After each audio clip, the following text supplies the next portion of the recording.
کہاں کہاں انسان جاتا ہے. یہ اس دنیا میں محنت اور مشقت. ہاں ایک مغالطہ ہو جاتا ہے کہ شاید یہ محلوں میں رہنے والے جو ہیں انہیں کوئی مشقت نہیں, انہیں کوئی دکھ نہیں. حالانکہ حقیقت یہ نہیں ہے. جو جتنا امیر ہے آپ دیکھیں گے اس کی جسمانی مشقت کم ہے, ذہنی کوفت زیادہ ہے. ٹرینکولائزرز کی انہیں ضرورت پڑتی ہے, انہیں سیڈیٹیوز چاہیے. خواب آور دوائیں مزدور کو نہیں کبھی ضرورت پڑے گی.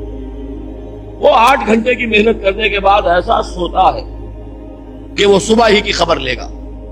اور یہ وہ لوگ ہیں کہ جن کو ہپنوٹکس, خواب آور دوائیاں, سیڈیٹیوز, مسکن ادویات, یہ سارا لیبنیم اور یہ ویلیم اور یہ فلاں اور یہ فلاں, یہ کہاں جاتے ہیں؟ ذہنی سکون اور اطمینان انسان کو حاصل نہیں. کسی کی جسمانی مشقت ہے, کسی کی ذہنی مشقت ہے. میں آپ کو یاد دلانا چاہتا ہوں مہاتما گوتم بدھ کا معاملہ. 30 برس کی عمر میں کپل وستو کا شہزادہ محل کو چھوڑ کر نکل گیا. جوان بیوی کو سوتا ہوا چھوڑ کر گیا. شیر خار بچے کو چھوڑ کر گیا.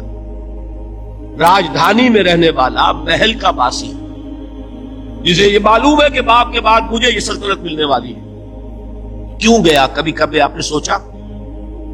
اس نے انسان کے غم اور دکھ کا مشاہدہ کیا. اس نے دیکھا کوئی اندھا ہے, ٹھوکر کھا کر گر رہا ہے.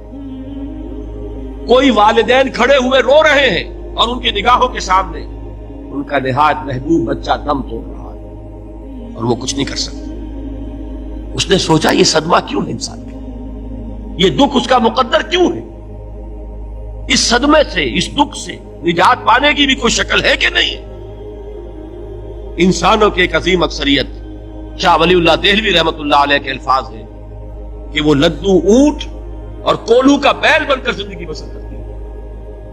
جو 8 گھنٹے تک اینٹیں ڈھو رہا ہو, اس شخص کا تصور کیجیے آپ, وہ واقعی انسان ہے یا حیوان بن گیا ہے؟ اور 8 گھنٹے کی اس محنت کے بعد بھی ہو سکتا ہے کہ 2 وقت کی روٹی اسے پوری نہ ملے. اور یہ تو ہو سکتا ہے, نہیں ہوتا ہے, کہ اگر بچہ بیمار پڑ گیا ہے تو شاید کوئی برتن بیچے بغیر اس کی دوا کا سامان نہ کر سکے. ایسا شخص کتنے بوجھوں تلا دبا ہوا ہے, کتنی مشقت کے اندر پسا ہوا ہے.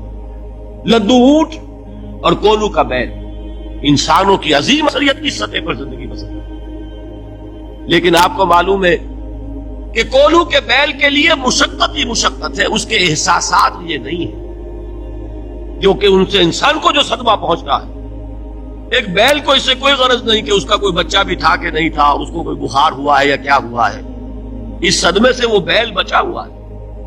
گھوڑے کو کوئی پتا نہیں کہ میرا بھی کوئی اولاد میری ہے یا نہیں ہے, اور مجھے اس کا کوئی صدمہ ہے یا دکھ ہے, کوئی پتا نہیں. لیکن انسان کا معاملہ یہ ہے کہ والدین کو جو جو دکھ دیکھنے پڑتے ہیں اپنے بچوں کے, اپنی اولاد کے. رات کی نیند ہے حرام ہے اس لیے کہ بچہ بخار میں تپ رہا ہے یا درد سے تڑپ رہا ہے, لہذا نہ ماں سو سکتی ہے نہ باپ سو سکتا ہے. میں نے ایک موقع پر دیکھا لاہور میں کیروسین آئل, اس زمانے میں ابھی سوئی گیس نہیں آئی تھی, اور اکثر و بیشتر جو ہے یہی مٹی کا تیل جو ہے ایندھن کے طور پر استعمال ہوتا تھا, اس کی شارٹیج ہو گئی تھی. تو کئی فرلانگ لمبی قطاریں لگتی تھی ان دکانوں کے باہر, ڈپو کے باہر.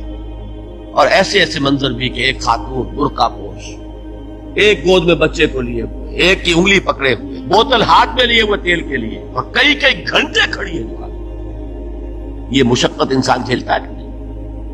غالب نے اس کا نقشہ کھینچا ہے کہ رنج سے خوگر ہوا انسان تو مٹ جاتا ہے رنج. مشکلیں اتنی بڑی مجھ پر کہ آسان ہو, ہم بھول جاتے ہیں. ورنہ واقعہ یہ کہ قلب حساس ہو اگر, اور قید حیات و بند غم اصل میں دونوں ایک ہیں. موت سے پہلے آدمی غم سے نجات پائے کیوں. اچھا یہ تو ہوا لقد خلقنا الانسان فی کبد. حیوانات کا معاملہ ایک اور اعتبار سے آسان ہے. ان سے کوئی محاسبہ بھی ہے کیا؟ کوئی جواب دہی بھی ہے؟ کوئی ان کو اللہ کے حضور میں کھڑے ہو کر اپنے اعمال کا حساب بھی دینا؟ انسان کی یہ ٹریجڈی ہے, یہ المیہ ہے انسان. اس کو بھی قرآن مجید کی ایک سورت میں قسمیں کھا کر اذا السماء انشقت, اس کے بعد کیا فرمایا؟ یا ایھا الانسان انک کادح الی ربک کدحا فملاقیہ، اے انسان تیرا المیہ، تیری ٹریجڈی اس سے کہیں بڑھ کر ہے، تجھے صدمے پر صدمے جھیلتے ہوئے، مشقت پر مشقت برداشت کرتے ہوئے ایک روز اپنے رب کے حضور میں بھی کھڑا ہونا ہے، جواب دہی بھی کرنا۔